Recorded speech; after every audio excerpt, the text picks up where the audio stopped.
Kenapa? Nah, karena di situ kan ditegaskan mendapatkan hak waris. Apakah akte pengangkatan anak itu sudah full, sudah penuh, sudah apa bahasanya, sudah sempurna? Ya belum. Tapi apakah bisa dibilang ilegal? Sampai umur 18 tahun dewasa, itu orang tua kandung nggak boleh mengaku orang tua kandung.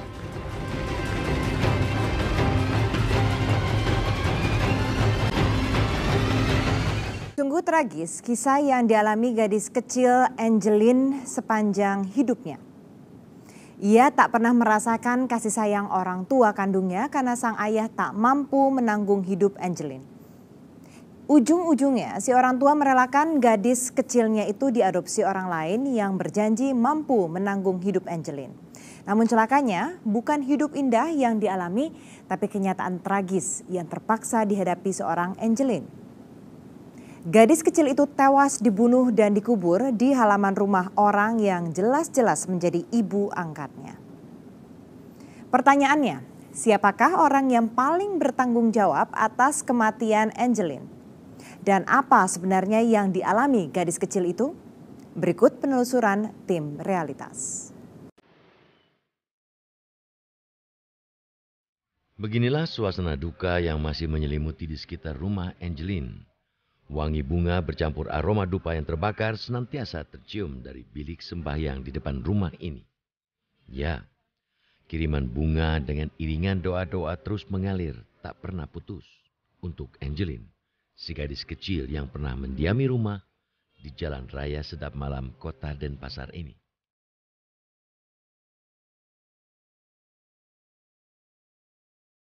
Delapan tahun sudah Angeline hidup dalam dekapan ibu angkat yang akhirnya meregang nyawa dalam kondisi mengenaskan. Jasadnya pun ditemukan terkubur di halaman rumahnya sendiri. Begitulah akhir hidup Angeline, si gadis kecil yang diadopsi ibu angkatnya sejak lahir.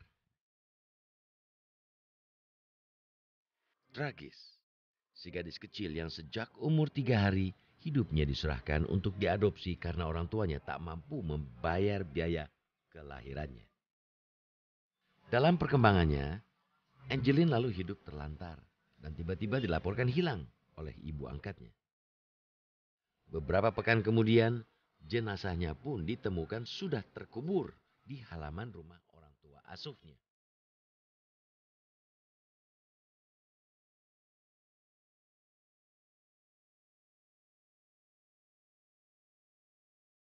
Para pihak sudah ada kesepakatan ini sebelumnya, tapi kan lisan gitu loh. Terus kesini bilang, Bu, saya mau pengangkatan anak.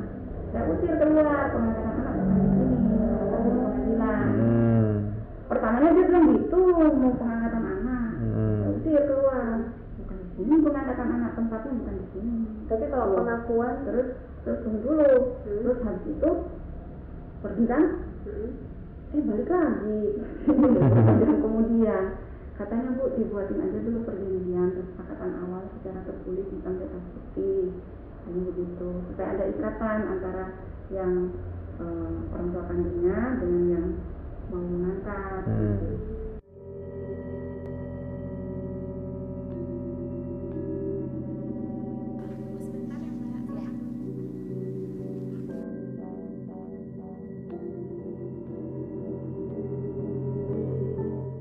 Pada saat lahir si Angeline, 3 hari ya setelah kelahiran, dibuatlah adopsi itu, surat untuk notaris pengadopsian anak. Ditandatanganilah kesepakatan itu, ya, termasuk di dalam salah satu pasal di situ dikatakan si Hamidah, dikatakan si Angeline ini juga diberikan hak waris.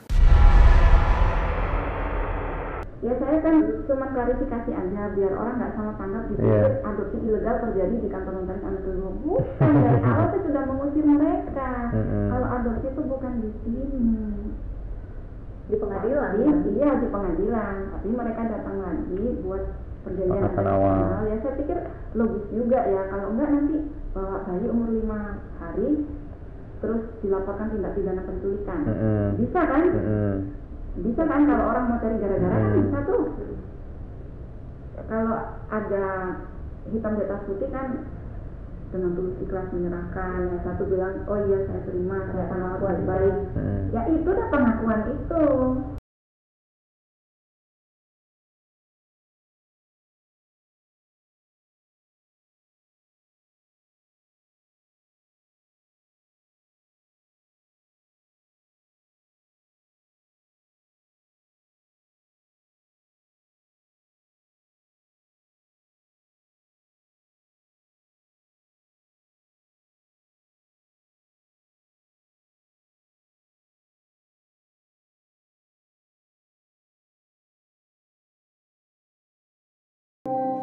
Kalau kami telusuri, ya kami duga nih, 8 tahun yang lalu harusnya pengabdosian itu setelah diadopsikan dia laporkan, ya kan?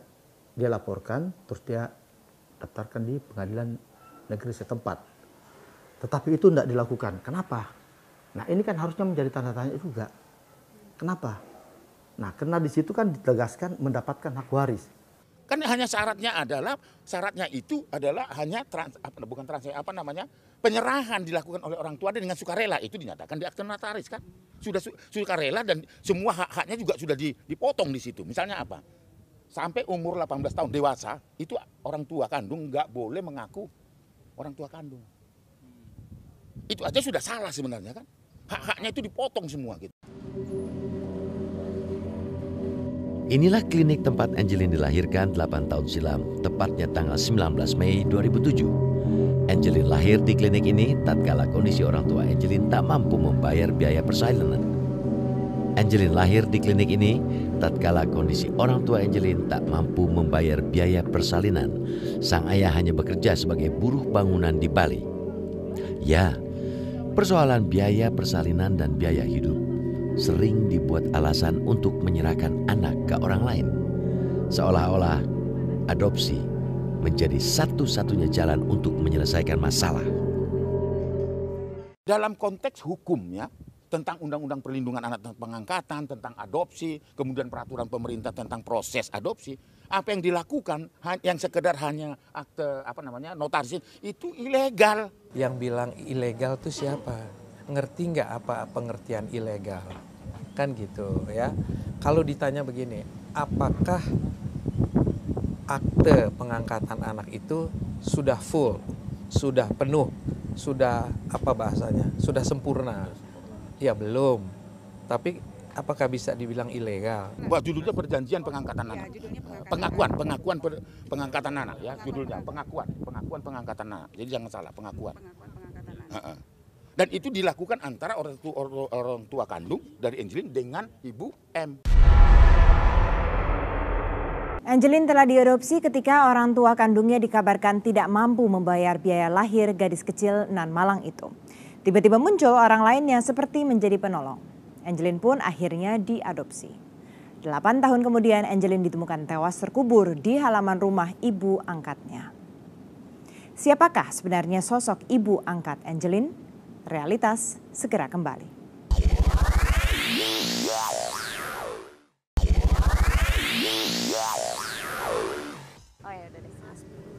Tak banyak yang tahu mengenai sosok ibu angkat Angelin yang berinisial MM ini. Apalagi tentang alasannya mengadopsi Angelin 8 tahun lalu. Yang jelas, perempuan 60 tahun ini telah ditetapkan sebagai tersangka atas dugaan penelantaran anak. Kali ini, tim Realitas menelusuri jejak administrasi tempat tinggal MM, ibu angkat Angelin, mulai dari Kelurahan Kesiman, wilayah tempat tinggal ibu angkat Angelin di Denpasar, Bali. Namun, celakanya, pihak Kelurahan Kesiman tak punya banyak rekam jejak si ibu angkat Angelin ini, kecuali dari data di kartu tanda penduduknya yang disertakan saat hendak mengajukan izin tinggal. Jadi menurut informasi dari kepala lingkungan setempat, kemudian warga, memang Bu Margaret di siang hari di rumah, tetapi di malam hari mungkin lebih sering tidak ada di kediamannya. Disinyalir mungkin di Canggu tinggal. Dan di rumah kontrakannya ini dulu kos-kosan. Entah kenapa mungkin tidak banyak yang mungkin mahal atau karena ada kandang ayam agak sedikit kurang higienis, jadi tidak banyak yang mengontrak. Akhirnya di tempat kontrakannya sekarang menjadi kandang ayam dan anjing. Kami sudah sering melalui kepala lingkungan sering menyampaikan karena sedikit polusi udara ya, karena sangat bau gitu, ayam terlalu banyak. Kami sempat menyampaikan, Ibu mungkin bisa direlokasi atau kenapa sih harus membuat kandang ayam di tempat ini. Tapi sang ibu menyampaikan bahwa ini kerjaannya dia, gitu. Ini menghasilkan uang. Mungkin ayamnya dijual, anjingnya mungkin dijual. Dan Angelin, menurut dari keterangan guru-guru juga yang sering menanyakan kepada Angelin, memang Angelin tinggal di situ untuk merawat peliharaan tersebut, gitu. Izin tinggalnya, karena persyaratan di kami, khususnya di Kelurahan Kesiman, yang artinya untuk mengurus izin sementara tinggal yang namanya KIP itu hanya fotokopi KTP dan rekomendasi dari adat, dari Banjar Adat. Setelah itu kepala lingkungan dan ada penjamin dari penduduk setempat. Bulan November berlaku sampai 1 Maret. Rupanya syarat tinggal di Kampung Kebon Kuri dan Pasar Bali sangat longgar. Satu-satunya dokumen yang dilampirkan hanya fotokopi KTP. Berikut cukup rekomendasi dari adat, kepala lingkungan, dan jaminan dari warga setempat. Dari penelusuran jejak ibu angkat Angelin di Bali, tim realitas kemudian menelusuri alamat rumah yang tercantum di KTP MM si ibu angkat Angelin di kawasan Bekasi, Jawa Barat. Selamat sore. Maaf Bu, mengganggu bentar. Bu, numpang tanya sebentar, kalau kediaman Ibu Margaret tuh di mana Bu ya? Kediaman Ibu Margaret. Oh di sini. Memang udah Ibu keluarganya atau? Iya, ponakan yang. Oh, sejak kapan sih Bu kalau Bu Margaret di sini? 90-an kan. Tahun 90. Memang di sini ya? Rumahnya. Rumahnya. Dan sejak kapan beliau pindah ke Bali? Saya nggak tahu deh, karena di berita kayaknya ada deh. Gitu ya? Di berita kayaknya ada deh. Ada ya sudah. Ada. Sudah. Enggak, saya tuh pengen ngobrol gitu. Tapi sempat tinggal di sini suaminya. Enggak, mereka nggak tinggal di sini. Mereka tinggal di. Pokoknya rumah ini nggak pernah ditinggalin. Tapi saya cuman karena ada kejadian ini ya nungguin jadinya. nemenin mama. Artinya Angelin pernah dibawa ke sini dulu ya? Ya dulu kan kalau tante lagi datang ya ke sini. Masih kecil? Dari Umur berapa? Pertama kali dia ngangkat anak, ngangkat Angelin, dia datang. Terus saya takut. Iya. Dia sering datang ke sini kalau lagi sebelum di sekolah, dia sering ke sini bolak-balik. Terus sejak sekolah kan enggak, kan sekolah kan enggak enak, bolos-bolos. Oh, sekolahnya di Bali? Iya, sekolah. Ini cuma libur. Biasanya sih Natal doang kita ngumpul. Kalau pas Natal pulang ke sini. Iya. Berarti Mr. Dok sebelum meninggal juga sering ke sini juga ya berarti ya waktu itu? Iya, kita main-main ke rumah sini gitu ya. Meninggalnya kapan sih Mr. Dok itu? Kalau di berita tanggal 17 September 2008 kan? Itu di berita. Kalau dari keluarga tepatnya? Saya lupa sih, cuman memang tahun 2008. 2008. Oh, itu lagi pas 2008 berarti bulan pas puasa itu. setelah itu ya, setelah mengadopsi. Iya, udah 1 tahun lebih kan sih. Jadi selama ini ke sini ya Mr. Dog ya berarti? Selama dari... Dia dulu tinggal di Cilandak, apartemennya di Cilandak. Jadi dia kalau datang ke sini kalau lagi ada acara atau pas lagi kita sama tante datang lihat, pulang gitu. Sana. Terus tanggapan keluarga ngelihat adanya kasus kayak begini seperti apa? Dari yang mana nih?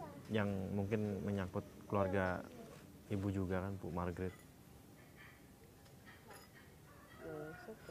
Ya sedih, maksudnya kita sedih. Terus ya pengennya sih cepat selesai. Gitu ya. Itu aja. Pengen cepat selesai. Terus terbuka siapa pelakunya, adil lah. Terus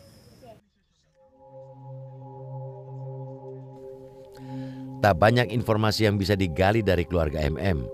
Maklum, kasus Angelin menjadi perhatian nasional dan membuat keluarga wanita ini disorot masyarakat luas. Berbekal alamat MM yang tercantum di KTP, tim Realitas kemudian menelusuri jejak keluarga ibu angkat Angelin di Kecamatan Pondok Melati, Bekasi. Anehnya, dalam catatan kartu keluarga yang direkam pihak kecamatan, tidak ada nama DS, suami dari MS. Padahal, dalam kartu keluarga itu terdapat kolom kewarganegaraan dan kolom identitas seperti paspor dan kitas untuk warga negara asing yang menjadi penduduk Indonesia. Kalau untuk data harusnya dia tetap melaporkan ke kelurahan ada perubahan. Nanti mau ada misalkan surat tanah, dia mau ada sekolah, dia mau ada kepentingan sekolah pun kan nanti di dalam itunya kan harus ada orang tuanya. Kalau sudah adopsi kan otomatis udah orang tuanya dia penanggung jawab walinya. Kalau sekolah kan masuk kan itu nanti harus ada sebenarnya kan ada akte kelahirannya untuk kemudian akte kelahiran, kemudian untuk nanti kalau sekolah orang tuanya siapa kan seperti itu. Termasuk kalau ini kan soal bagi-bagi waris itu Bu yang lagi ramai dibicarakan, itu juga kayak gitu Bu, soal surat itu menguatkan. Iya, karena dalam ahli waris kan harus jelaskan siapa dia termasuk ahli waris atau tidak, statusnya sebagai apa kan gitu. Kita minta kalau misalkan kita membuat surat keterangan waris kan harus jelas semuanya. Dokumennya harus jelas. Ya, coba cek dulu, masih enggak? Rupanya keluarga yang mengadopsi Angelin tak menyerahkan dokumen yang komplit lengkap di lingkungan tempat tinggal sebagai syarat tertib administrasi.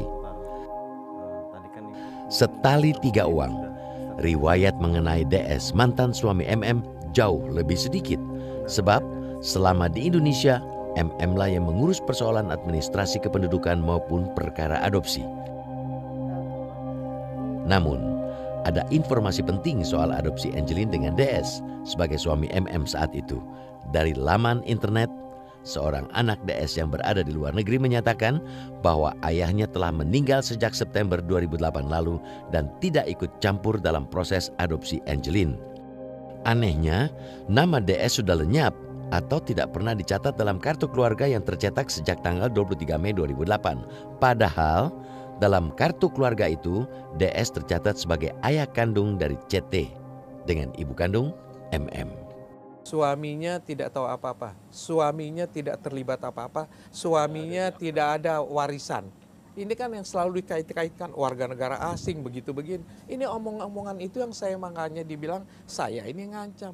Saya bukan ngancam, saya bertanya pada orang-orang yang bicara ABC itu tahu apa, dasarnya apa.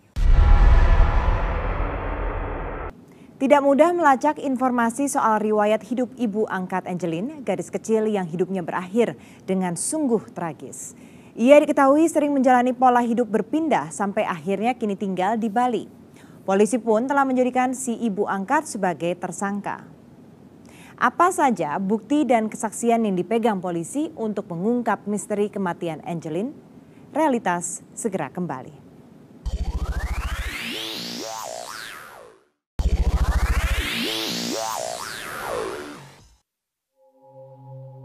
Hari Rabu malam 17 Juni 2015, 3 orang saksi berangkat dari Kalimantan menuju Denpasar untuk mengungkap fakta mengenai penelantaran dan kekerasan yang dialami Angelin selama ketiganya tinggal bersama MM, ibu angkat Angelin, sekitar 4 bulan lalu. Saya ngelihat pemukulannya sudah mulai lebih banyak, saya sudah bilang, nggak usah dipukul, nanti ayamnya kita cari, kan nggak kemana-mana, pasti di sini aja. Oh nggak bisa, nggak usah ikut campur, saya yang kasih hidup dia, Saya yang kasih makan dia. Dan kalimat ini selalu dia ucapkan setiap kali dia ngomel pada Angelin. Setiap kali dia marah kepada Angelin, kalimat ini pasti muncul. Kamu sudah saya kasih hidup, sudah saya kasih makan. Kamu harus bisa kerja buat saya. Kalau saya mati, kamu bisa hidup. Jadi kalau guru-guru juga bilang dia pendiam, sebenarnya untuk saya dia bukan pendiam. Cuma dia tertekan dari ibunya. Itu. Karena mungkin orang psikologi anak mungkin bisa tahu kenapa anak itu jadi pendiam. Kemudian saya lihat lagi di TV, Pak Sirait ngomong sama ibunya. Ibunya jawab apa? Ah, dia nakal. Dia bohong. Dia enggak nakal. Dan dia juga tidak bohong. Karena apa? Kalau dia bohong, umpamanya, Angelin, bikin bersih sana. Sudah sana. Belum selesai. Sana. Jadi bagaimana? Pas dia lihat di sana masih kotor, dia bilang bohong. Kan kasihan anak-anak kan mau dibilangin bohong padahal dia nggak bohong. Sudah banyak saksi diperiksa polisi untuk mengungkap siapa pembunuh Angelin dan apa motif pembunuhan. Polisi memang sudah menetapkan satu tersangka atas kematian Angelin, yakni ATH, mantan pembantu rumah tangga keluarga angkat Angelin, yang belakangan juga menyebut MM si ibu angkat Angelin sebagai otak pembunuhan Angelin. Namun di luar nama MM dan ATH ada orang ketiga yang diduga mengetahui siapa pelaku pembunuhan Angelin. Dia adalah AA, saksi kunci yang pekan lalu telah diperiksa kepolisian menggunakan alat pendeteksi kebohongan atau lie detector. AA merupakan orang yang memperkenalkan ATH kepada MM sekaligus merekomendasikannya untuk bekerja sebagai pembantu rumah tangga di kediaman MM. Dan entah kebetulan atau tidak, AA juga teman sekampung dan teman sekolah ATH di Sumba, Nusa Tenggara Timur.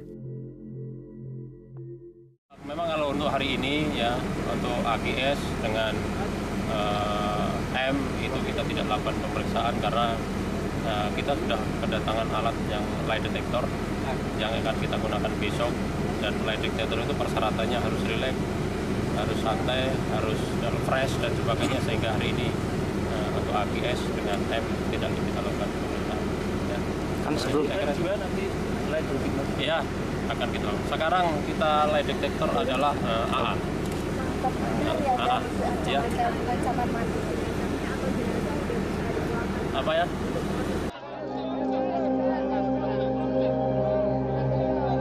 Kematian Angelin memang masih menyisakan banyak misteri dan tanda tanya. Gadis kecil ini pun telah tenang di tempat istirahat terakhirnya di kampung halaman orang tua kandungnya di Banyuwangi, Jawa Timur. Seperti Cinderella yang hidup dengan nenek sihir, bisa jadi itulah yang ada di benak masyarakat terhadap kasus kematian Angelin. Seorang gadis kecil yang hidup dengan ibu angkat di sebuah rumah penuh kandang ayam dan kerangkeng anjing. Dan 8 tahun kemudian, sang gadis kecil ditemukan tewas terkubur di halaman rumah itu. Semoga masyarakat masih punya semangat untuk mengawal aparat dalam membongkar tabir kematian Angelin. Yang jelas, kisah tragis gadis kecil Angelin telah menjadi catatan kelam cerita anak angkat di negeri ini. Saya Andini Effendi bersama tim Realitas. Sampai jumpa.